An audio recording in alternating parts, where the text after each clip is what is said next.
Many people ask why America surpassed Europe and became a global superpower. The main reason can be traced back to 5 men known as the Founding Fathers of America. They were instrumental in propelling the economy and industry of America to new heights, ultimately leading to its superpower status. When we look at the billionaires of today, we see that most of them have accumulated their wealth through technology, such as Elon Musk or Jeff Bezos. However, if we want to identify the wealthiest business person in history, we need to go back more than 100 years.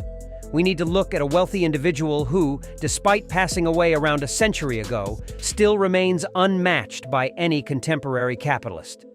This is the story of the Standard Oil Company, which was not an ordinary company but rather had the largest monopoly in the world. Standard Oil did not always possess such immense power. It gradually acquired it over time. Let's go back to 1839 when a boy was born in New York, and his name was John. John D. Rockefeller was the eldest son of William Rockefeller, who owned an apothecary in Richford, New York. John's father had multiple wives and children with each of them.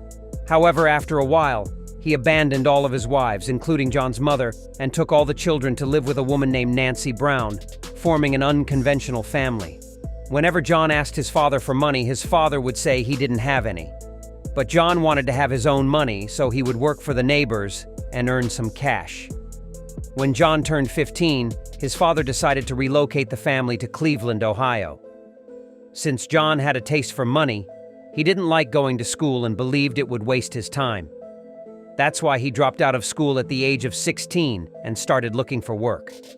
His first job was as a clerk in a small office, earning a meager salary of 50 cents per day, which would be approximately $14 in today's rate. He worked there for 2 years, and despite outperforming adults, he didn't get a raise because he was still considered a child. He worked there until the age of 18, and then he declared that he would no longer work for others. He used the money he had saved, took a loan, and opened his own office. Entrepreneurship was in his blood from a young age, as he knew how to make money even at a young age.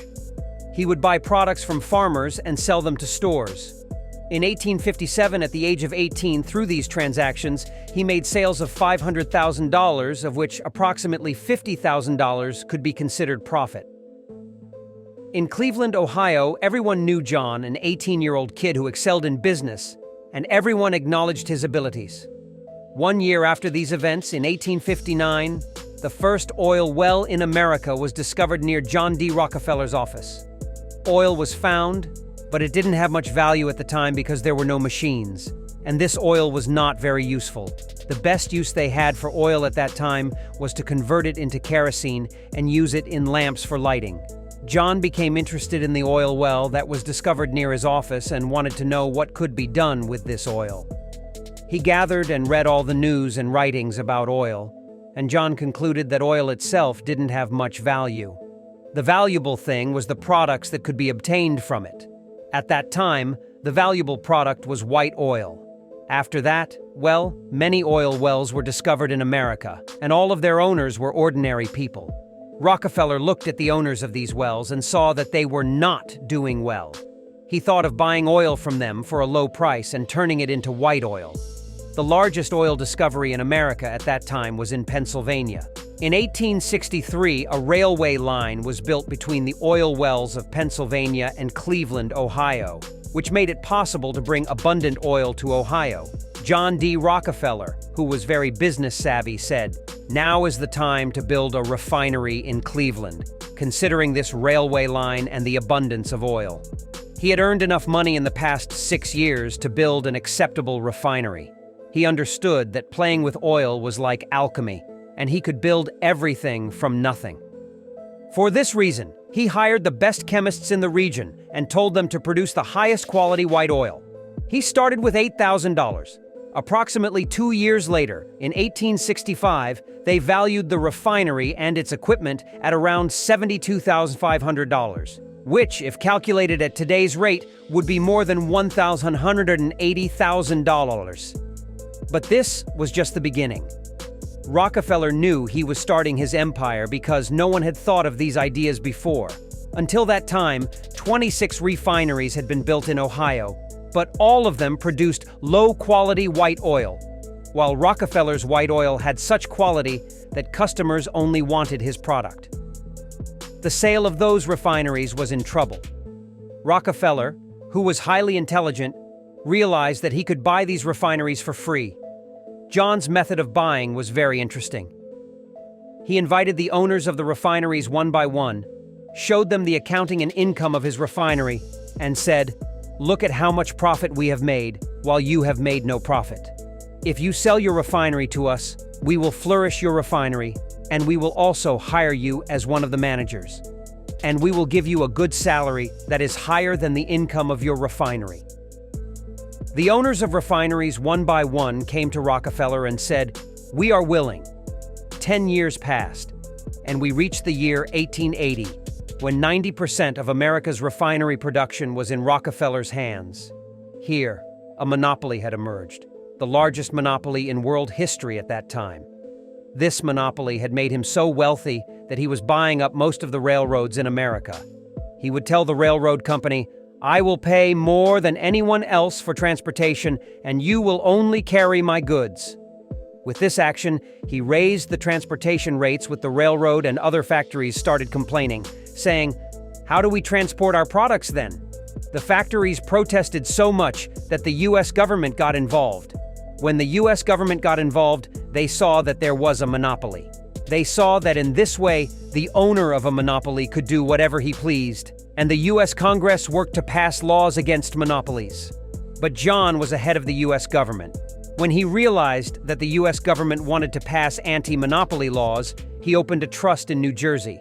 Trust means that the Standard Oil Company transformed itself into 40 different companies, ultimately benefiting Rockefeller himself. But this was not considered a monopoly according to the anti-monopoly law, because there were 40 different companies that were competing with each other. In 1890, John D. Rockefeller owned 20,000 oil wells and laid 6,500 kilometers of oil pipelines in America, with over 100,000 Americans working for the Standard Oil Company under Rockefeller's ownership. Rockefeller established his empire at the right time because no other oil wells had been discovered in the world yet. But as we entered the 20th century, oil became more valuable.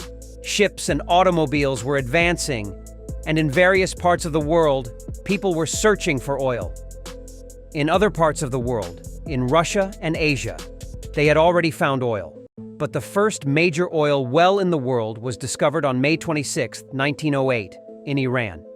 It was discovered by William Knox Darcy, an Englishman who had obtained the oil extraction rights from the Qajar government.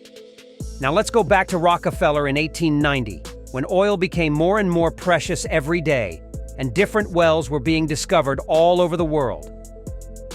Rockefeller's income was declining, but Standard Oil, Rockefeller's company, was not a company that could easily be harmed. In 1890, Standard Oil was worth $1 trillion in today's currency.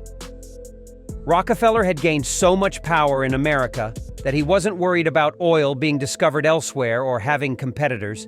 He had so much money that he was lending it to the U.S. government. He continued to grow his wealth until the end of his life. When John D. Rockefeller passed away in 1937, his fortune was estimated to be over $400 billion, earning him the title of the richest businessman in the world at that time. Currently, according to the statistics from Forbes magazine, Elon Musk is the richest person in the world with an estimated wealth of over $219 billion. On July 30th, 1863, a boy was born in the city of Springwells, Michigan. His name was Henry. Henry's father was a farmer during a time when farming was one of the most laborious occupations. Without the modern tools we have today, they had to work hard from morning till night in the fields, hoping to harvest a crop if it wasn't affected by pests. As Henry grew up, he witnessed the hardships his father endured, and his heart ached for him. As a result, he developed a strong aversion to farming. Despite his father being a farmer and Henry himself having to engage in farming, he knew that there was a better opportunity waiting for him nearby, and it was improving day by day. You should know that the city of Detroit, located 12 kilometers from Henry's village, was the most important industrial city in America. It was the birthplace of the Industrial Revolution in America. Being close to this city exposed Henry to industries and technology. At the age of 12, Henry became so interested in technology that he wanted to be involved in technical work. For example, when a neighbor's clock broke, he said, "I can fix it," even though he had no idea how it worked. He just had the desire to open it up and see how it was made. When Henry turned 14, he saw a steam-powered engine for the first time. His entire focus shifted to it, and he thought, "I need to understand how this works." He tried to get a job at the railroad to learn how steam engines worked on locomotives. He approached the railroad administration many times, but they told him he was not of legal age and couldn't be given a job. They said, "Come back when you're 16. However, when Henry turned 16, instead of going for a job at the railroad, he went to work for a mechanic who repaired these engines. In 1880, when Henry was 17 years old, he encountered something fascinating. An Englishman showed him a gasoline engine, which was built by Nikolaus Otto in Germany. Nikolaus Otto hadn't built this engine for any particular purpose. He just wanted to show that gasoline could be used instead of steam.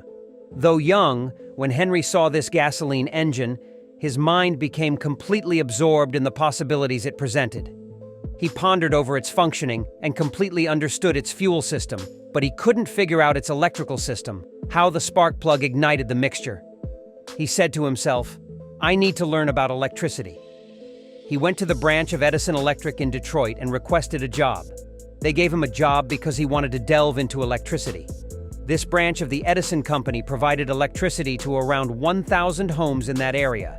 Henry worked so well in this company that he goes higher every day, and when he reaches the age of 28, he becomes the CEO of this company. It is in this position that he also builds his first gasoline engine in the workshop of this company. When his engine is ready, he tells himself that he should improve it and put it on a carriage so that it becomes a car. The first car, made by Henry Ford in 1896, when he is 33 years old, is ready. He named the car Quadricycle. Henry also made a 2-speed gearbox for his car. However, his engine did not have a radiator, so it would get hot after a few minutes of running. Finally, Henry adds a radiator to his car. Meanwhile, a customer appears and offers $200 for his car. Henry says, "Even better, I'll take the money and build a better one." He receives $200, which is equivalent to $6,000 today, and delivers the car to the customer. Henry builds another quadricycle, but not for sale. He wanted to conduct various experiments and identify the flaws in the quadricycle. Eventually, in 1899, he opens a company and names it Ford Motor Company, a name that still exists. You know that Edison was a major investor, and capitalists would come to invest in his company. Ford was previously the CEO of Edison's company. That's why all the investors knew him until they found out that he had started this new company. They said, "We will go to his company and invest because we know the person behind it." And he starts producing quadricycles in his factory, but things don't go well. For 2 years, everyone works, but they can only produce 20 quadricycles. Henry wonders why it takes so long. How can we increase our production? The company was not profitable in this situation. So many investors asked for their money back. The investors took their money one by one, which not only put the factory to sleep but also caused the factory to go out of business. After that, Henry became poor again. You know that successful people never give up easily. Despite his poverty, Henry was always thinking about how to start a factory that could have high production.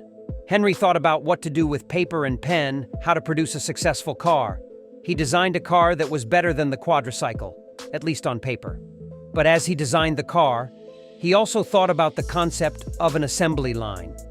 These designs and thoughts by Henry Ford led to one of the most important inventions of the 20th century, the assembly line, which did not exist until that day. When we reach 1905, Henry gathers himself and launches another factory. A factory where the assembly line is created. Just 1 year later, in 1906, 300 people work on this assembly line and 25 Ford Model T cars are produced every day. If it weren't for the invention of the assembly line, it would not have been possible. The assembly line was working. However, Henry was not satisfied. He said it should be better and faster. In the same year, 1906, Henry does another important thing. He opens another company called Ford Engine Company, which specializes in producing engines and gearboxes. He no longer had to get engines or gearboxes from someone else.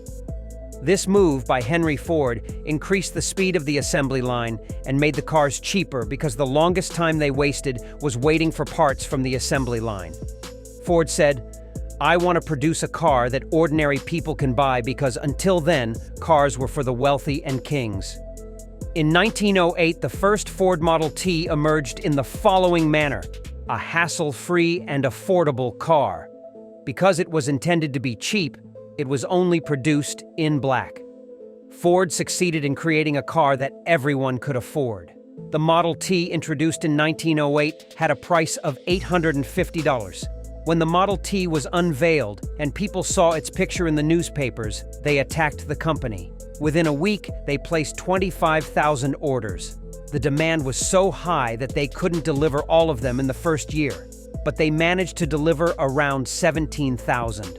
When Henry Ford realized the success of his idea, he set up another, much larger factory with a bigger production line. Henry Ford's vision was to make this production line faster and more efficient.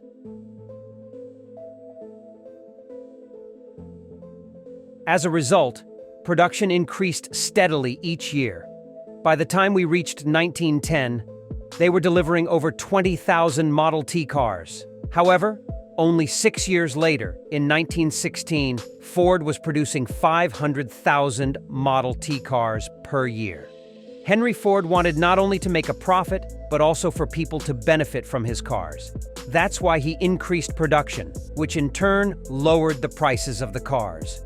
Despite producing the cheapest car in the world, you should remember that in 1908, the Ford Model T cost $850. But 8 years later, in 1916, it was even lower at $360, which was less than half the initial price. Ford used to say that every American should have one car. Henry Ford had built such a revolutionary and advanced company that for over 20 years it had no competitors in the world. In those years, over 60% of the cars in America were Ford Model Ts, until finally, other companies were able to start competing with Ford in the late 1920s. Companies like Dodge Brothers, Chrysler, and General Motors. You should know that at that time, Dodge Brothers and Chrysler were not together.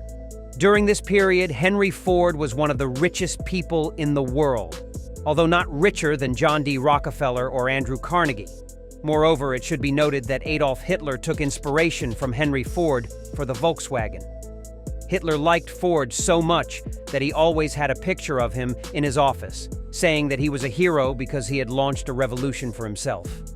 Henry Ford remained the head of the company until the age of 81, and the company is no longer the same as before. The company had become so influential that during World War II, Boeing's bombers were built in the Ford company.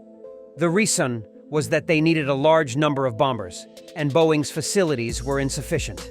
Therefore, they turned to the largest company in America, Ford, to start building bombers. In 1945, when Henry Ford was 81 years old and suffering from heart problems, he stepped down as the head of the company and handed it over to his grandson, Henry Ford II, because his son had passed away 2 years before that date due to stomach cancer. However, he did not like retirement, so 2 years later in 1947, he passed away due to a heart attack. Today, Ford Motor Company is one of the largest automotive companies in the world. The company is publicly traded, but the Ford family still holds significant power in the company. They control 40% of the company themselves. This company produces cars on 5 continents, and some of its products are the best-selling in the world, such as their Ford F-150 truck. On May 27, 1794, a boy was born in Staten Island, New York, named Cornelius Vanderbilt. His parents, Cornelius Sr., and his mother, who were Dutch immigrants, were extremely poor, both working as laborers. After a few years, Cornelius's mother secured a job in agriculture, which slightly improved their income. His father found employment in a steamboat company and became an operator of one of the passenger boats in New York. Although the family's situation had a slight improvement, they were still struggling. At the age of 11, Cornelius dropped out of school and joined the same company where his father worked, the steamboat industry, to contribute to the household expenses. While working in the steamboat industry, Cornelius had different aspirations. He believed that he needed to do something on his own to improve his financial situation, as the wages in the industry were not sufficient for a comfortable life. His mother had saved some money, and Cornelius went to her and asked for a loan of $100. He assured her that he would repay it soon. Initially, his mother hesitated, as they needed the money for their living expenses, but Cornelius persisted. Eventually, his mother agreed and gave him the $100. At that time, $100 was a significant amount for himself, enough to buy a small boat. Cornelius thought to himself, "Why should I work for a steamboat company when I can own a boat and work for myself?" Despite having only completed 5th grade and lacking extensive education, he had a natural business sense. Cornelius quickly realized that if he wanted to succeed in the industry, he had to offer competitive prices to attract customers. He lowered the prices significantly, and customers started flocking to him one after another. When he bought his first boat at the age of 16, he swiftly repaid his mother the $100. From then on, he saved every penny he earned to buy more boats, one after another, expanding his fleet. The number of boats increased progressively. It may be hard to believe, but by the time Cornelius was not yet 18, he owned more than 10 small and large boats, employing 10 people to work for him. When he turned 18, an event occurred that would shape his future. The War of 1812 between America and Britain began, which was part of America's struggle for independence against the British. This war presented an opportunity for Cornelius. The U.S. government entered into a contract with him to transport military supplies across the water to the American side.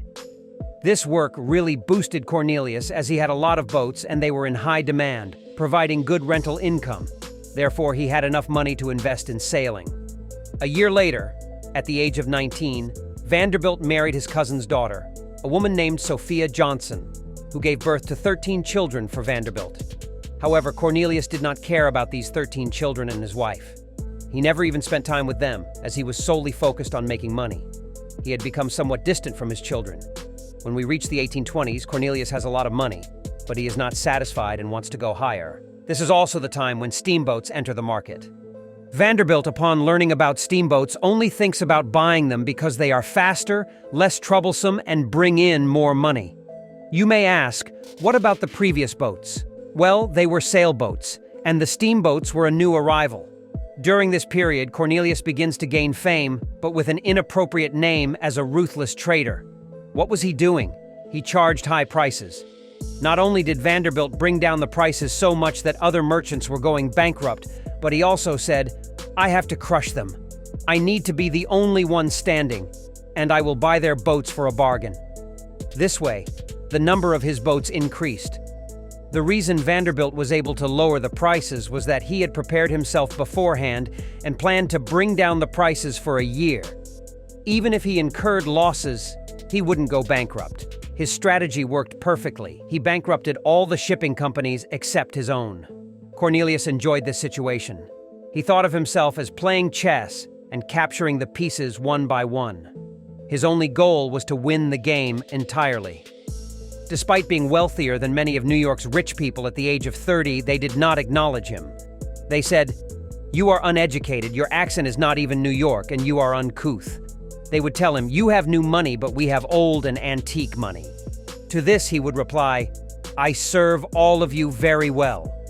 Vanderbilt did not pay attention to these remarks.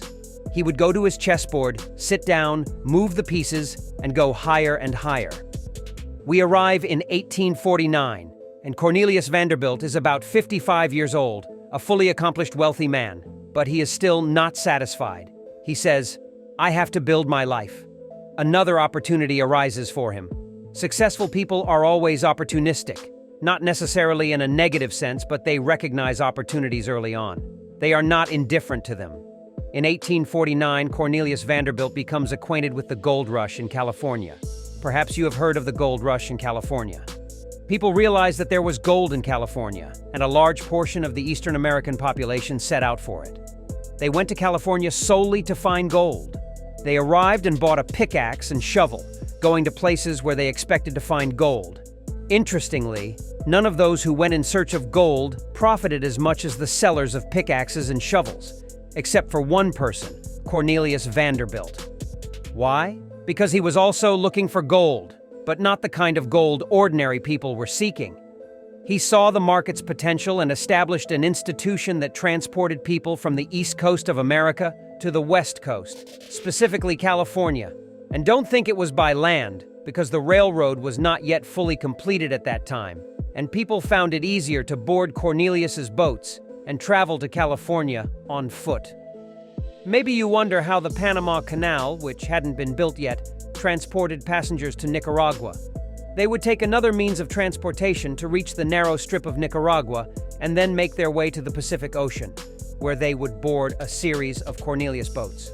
These boats would carry them to California. Cornelius set sail for gold. It was the largest transportation project in American history.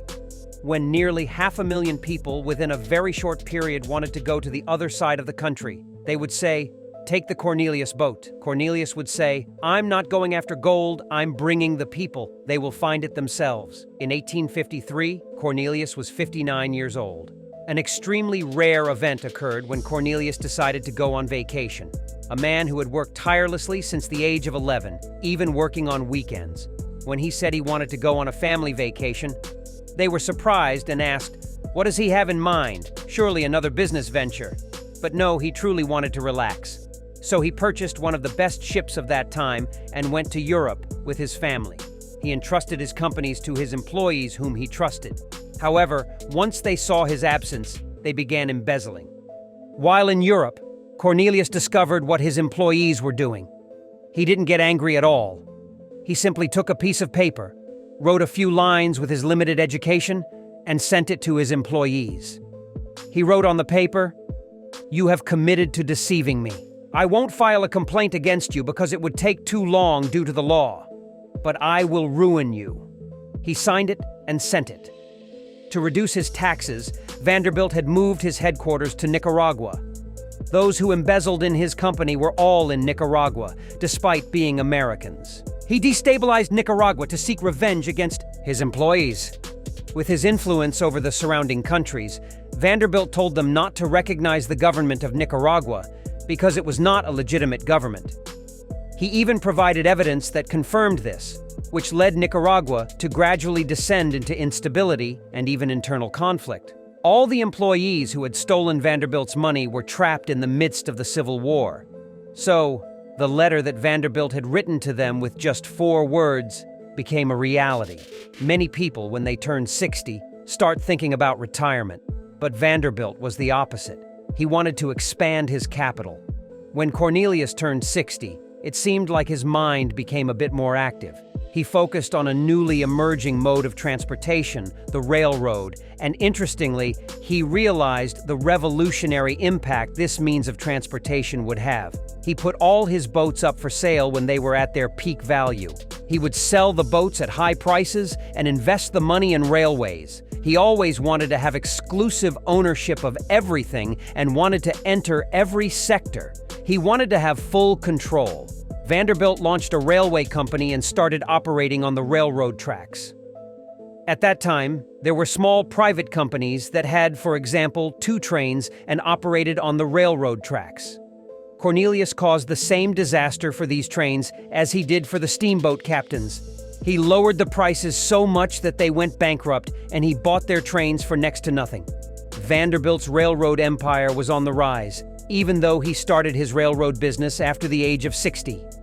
However, he made most of his money through the railroad. Cornelius Vanderbilt lived until the age of 82, until 1877. When he passed away, the New York newspapers reported that he had a fortune of $100 million. You might say that it's not much considering that billionaires exist today, but $100 million at that time was equivalent to over $200 billion today. Of course, you cannot say he had as much money as Elon Musk. $100 million at that time was 1/9 of all the money in America. So you can't even compare it to $200 billion. Interestingly, when Vanderbilt died, he had more money than the U.S. Treasury. Vanderbilt had divided his wealth before his death. He had 13 children. but the one he loved the most was William Henry Vanderbilt. That's why he bequeathed 90% of his wealth to William and 10% to the other 12 children. He even wrote in his will that the other 12 children do not deserve this money and he will not help them. He will only bring their destruction. Despite being known as a ruthless businessman, Vanderbilt is recognized as one of the men who built America. On November 25, 1835, a boy named Andrew was born in Dunfermline, Scotland. Andrew Carnegie is known as one of the builders of America, along with men like Henry Ford or Cornelius Vanderbilt. The Carnegie family was extremely poor. His father worked in a textile factory and barely earned enough to survive. He made life very difficult for him. The Industrial Revolution began, and instead of prospering, it became even more difficult for Andrew's father to earn an income. Things got to the point where, in 1848, Andrew's father sold his entire life. He bought travel tickets to America for his entire family, and with only 20 pounds in his pocket, they boarded a ship and went to America. When they arrived in America, Andrew's father realized that if they went to the city of Pittsburgh, Pennsylvania, they could find work and provide shelter for themselves. However, Pittsburgh had its own problems. He couldn't make enough money to live comfortably. Andrew continued to see his father struggling, so he decided to drop out of school and said, "I want to work too." He was hired by a telegraph company to deliver telegraphs on his bicycle. Andrew was so intelligent that at the age of 17, he could read and memorize telegraph codes. When a Pittsburgh businessman named Thomas Scott saw how well this boy was doing his job, he said to him, "Come work for me, and I'll pay you a good salary." He offered him $35 a month, whereas at the telegraph office he was only earning 20. Now we come to the year 1861, the year the Civil War broke out in America. Andrew he was making progress in his work when the US government said he had to serve. Andrew Carnegie, who was making progress in his work and didn't want to leave it, managed to arrange $850 for someone else to go in his place. That amount was equivalent to $28,000 today, a considerable sum at the time. During that time, there were only wooden bridges in America's valleys, and the enemy would immediately set them on fire so that the army forces couldn't advance. Andrew heard this news and sat down to think about what could be done. He realized that if he transformed those wooden bridge structures into Iran, the problem of fire would be solved. He immediately got to work and established a company called Keystone Bridge Company. He regularly procured iron and converted the bridges into iron ones. The business was going so well that he ended up buying an iron smelting factory. He produced the iron needed for the bridges himself. Carnegie's iron smelting expanded rapidly, reaching a point where he not only produced iron for bridges, but also for other purposes such as railways and construction. A few years before this date, in 1856, a person named Henry Bessemer invented a method for steel production.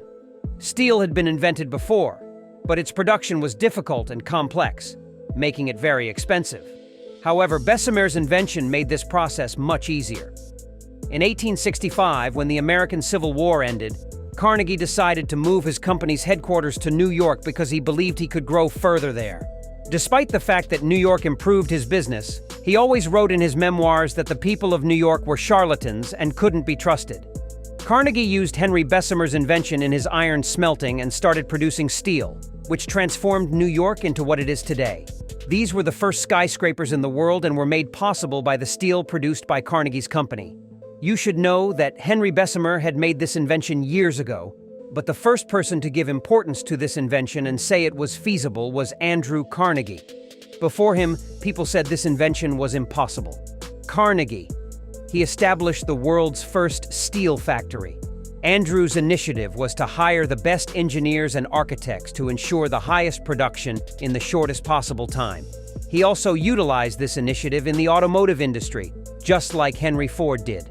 However, at that time, Henry Ford had not yet come into the world. Andrew Carnegie was ruthless in his work, saying that they didn't have time to idle the workers. Therefore, they worked more than 10 hours a day, 364 days a year in the factory. Not everyone could be fired. However, they had one day off per year, which was the 4th of July, the day of American independence. Even Christmas and New Year's Day were not holidays. He even wrote in his memoirs that he wished workers were like machines because machines don't need to sleep for 8 hours a day. Carnegie became extremely wealthy. The newspapers also praised him, saying that he cared for his workers and helped the poor, among other things. Despite dropping out of school, Andrew Carnegie had extensive knowledge and knew everything about steel. His steel customers didn't have much education, so Carnegie used new vocabulary. For example, he would say that his steels had a special quality and used a specialized name that the customers couldn't understand. In a way, he was selling his steels with a certain exclusivity, and it worked. Not only were the buildings and bridges made with Carnegie's steel rising high, but he also became the biggest customer. Andrew Carnegie produced railways and most of the railroad tracks. If you remember Cornelius Vanderbilt, known as the most ruthless businessman in history, you know that he brought prices down and paralyzed his competitors, buying their companies at a lower price. Carnegie had the same approach, but his competitors were steel makers. He produced such high-quality steel and brought the prices down that other companies couldn't compete, and one by one, they sold their factories to Carnegie. Although he grew bigger every day, he didn't care about his employees, and this lack of consideration towards the workers eventually led to strikes. But it is now 1892, and Carnegie is a billionaire. He is one of the richest men in the world, so he doesn't pay attention to the strikes. He doesn't value his employees at all. He didn't even prioritize safety measures in the factories, resulting in 9% of the factory workers being killed on the job every year. This was a terrifying figure even for that time. And this happened while Andrew Carnegie would give interviews with newspapers, saying that the workers in his factories should be better taken care of. But he never took any action himself. That's why they called him a hypocrite, but nonetheless, the workers in his factories had no choice but to continue working. It wasn't like if they didn't work for Carnegie, they would find another job tomorrow. Jobs were not readily available, and Carnegie's work was so monopolistic that it didn't allow others to grow and for these workers to go elsewhere. Time passes, and Andrew Carnegie reaches the age of 70. He had worked hard for 60 years and built a colossal empire. Suddenly, his decision changes. He says, "I want to be with my family now, and if someone wants to buy my factories, I am the seller." Here is where this man suddenly turns green. J.P. Morgan, another figure known as the Builders of America, sends a letter to Andrew Carnegie and asks, "How much do you want for all the factories?" Carnegie replies in a letter to a person named Charles Schwab saying, "Take this and give it to J.P. Morgan." When J.P. Morgan opens the letter, he sees it written, "I want $480 million for my factories." J.P. Morgan doesn't hesitate at all and immediately tells Charles Schwab, "I want it." Carnegie receives $480 million and hands over the factories. It goes to J.P. Morgan, and J.P. Morgan changes the name of Carnegie's factory and establishes U.S. Steel, the world's first steel factory, which is still operating. Carnegie was extremely ruthless towards his employees, but nonetheless, he is remembered for his philanthropy and is said to be an important figure who contributed to America's further growth. He didn't know that if he wanted his empire to continue, he had to keep his employees satisfied, which is why he was forced to sell and leave. In 1837, in the state of Connecticut, America, a boy is born named John Pierpont Mangan, or J.P. Morgan for short. J.P. Morgan is the last of the American builders, unlike other American builders who were all born into poor families. J.P. Morgan is born into an extremely wealthy family. His father, Junius Spencer Morgan, was a successful banker in London and was also very rich, but he didn't give J.P. a cent. There is a story that says he puts $1 million in cash in front of J.P., and J.P. thinks he wants to give it to him, but his father tells him, "J.P., this is $1 million, learn how to earn it." Later, he takes the $1 million and goes. They put him in the best school and provide him with the best resources, but they don't give him money. Not even $1 in his pocket. They say, "If you want money, you have to work. If you work for me, I'll give you money. For example, sweep my office and I'll give you $1. J.P. Morgan goes through a tough childhood because most of the time, he is also sick. His lungs constantly get infected and he always coughs. It's the 19th century, and there are no doctors, and they can't find and treat JP's lung infection. He lives with this lung infection for years until he miraculously gets better when he turns 19. Despite being sick, he gets enrolled in the best schools in the world and attends them. Eventually, after years, JP's health improves, and he goes to find a job. When they realize that this boy is Mr. Morgan, a famous banker, they immediately hire him on Wall Street. But when it reaches his father's ears, he gets tougher on JP and says, "You used my name and got a job. If you want to take away my honor and my name, I disown you. Be careful." In 1859, when JP Morgan is only 22 years old, he takes a big risk with the company's money and buys a Brazilian coffee ship and sells it the same day to another company with a good profit. Although he had made a good profit, he was scolded. Both the company he worked for and his father told him that he had wasted a worthless risk and that all his capital could easily be wiped out. JP Morgan says, "If they think that way, then I won't work anymore," and he leaves. If you asked him why, he would say they are cowards and cannot be successful businessmen. Although his father was very successful and the company he worked for, young JP Morgan had great self-confidence and started his own business. A few months later, he meets a girl named Amelia Sturgis and marries her, but his wife dies 4 months later from tuberculosis. JP Morgan is deeply saddened, and to forget, he becomes completely engrossed in his work. During this period, the American Civil War breaks out, and as JP is only 24 years old, they say he must serve. It was common at that time for those who had money to pay someone else to go to the military in their place. JP finds a cheap substitute who agrees to go to war instead of him for $300. If you remember, Andrew Carnegie also sent someone in his place, but he paid $850. You should know that JP Morgan, like Andrew Carnegie or Cornelius Vanderbilt, became wealthy at that time too, because of the American Civil War. For example, one thing JP Morgan did that made him rich was buying old and obsolete army weapons for $350 each, and then giving them to a company for refurbishment. Then he would sell them to the government for $22, making a good profit in the process. He made a profit of 600%, but he realized that if he produced these weapons himself, the government would need ready-to-use weapons, and he could easily sell them. In 1871, JP Morgan is now very wealthy, but his father is still not satisfied and says, "You still have a long way to go before you gain my experience."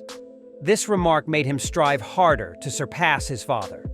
That's why he approached a successful American banker named Anthony Drexel and said, "Let's establish a large private bank together." They built a bank called Drexel, Morgan & Co., which still exists today, although its name is Chase, and it is still called JP Morgan Chase. From this year, 1871, the JP Morgan empire begins to rise, and from then on, he is constantly moving up. During this time, most industries in America are monopolies. For example, oil is in the hands of Rockefeller, steel is controlled by Carnegie, and railroads and shipping belong to Vanderbilt. But Vanderbilt only accepts investors. The others say, "No, we have our own money." JP Morgan. He pours a lot of capital into the Vanderbilt Railroad Company. During this period, Vanderbilt has aged and become much larger than JP Morgan. At that time, all the affairs were in the hands of Vanderbilt's son, William. However, William did not possess his father's talent, and 2 years after his father's death in 1879, his shortcomings led JP Morgan to make the largest investment in the American railroad, taking control of the entire American West in his own hands. If Cornelius Vanderbilt were alive, he would not have allowed JP Morgan to do this. He would have done it himself. William made a move that would diminish Cornelius Vanderbilt's monopoly and give 1/3 of the power of the American railroad to JP Morgan. At this time, JP Morgan is 42 years old and recognized as a prominent American entrepreneur. However, his father always said, "No, you are not capable of doing such a thing." Maybe he was proud of his son deep down, but he never showed it. He would talk to his son like this. Look at this picture of JP Morgan. It has been edited because he always said, "I have an ugly face and my jaw is very large. Retouch my jaw in the photo and then publish it in the newspapers." JP Morgan. At that time, he was considered one of the tall figures. You should know that in the 19th century, people were shorter, with an average height of 1.65 centimeter, while J.P. Morgan's height was 188 meters. At a time when there were no telephones, telegraphs, or Skype, wealthy individuals would always talk face to face, and when two people discussed an important matter, their appearances had a significant impact. J.P. Morgan, with his 188 centimeter height, had a captivating and terrifying appearance, a face with determination. Therefore, in negotiations with others, this appearance and height made people more willing to accept his proposals and ideas.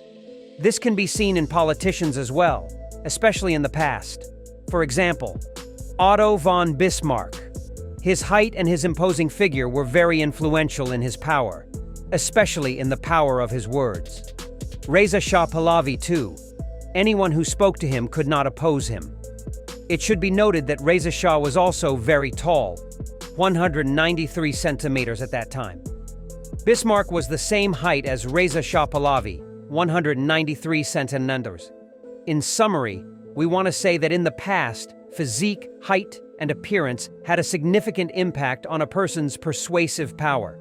During this time, when J.P. Morgan learned that a person named Thomas Edison was doing something interesting, he conducted some research and quickly went to invest and develop his work. When J.P. Morgan started his collaboration with Edison, the Edison Electric Company was nothing. But after this collaboration started, it grew day by day, and it was with J.P. Morgan's capital that Edison succeeded in electrifying the first city in America, namely Manhattan, New York. Of course, Tesla played an important role in this progress as well, but they didn't give him anything. Since J.P. Morgan was the main investor in the Edison Company, he told Edison to change the company's name. Instead of Edison Electric, let's call it General Electric, a colossal company that still exists. We mentioned earlier that Andrew Carnegie, at the age of 70, said he wanted to be with his family.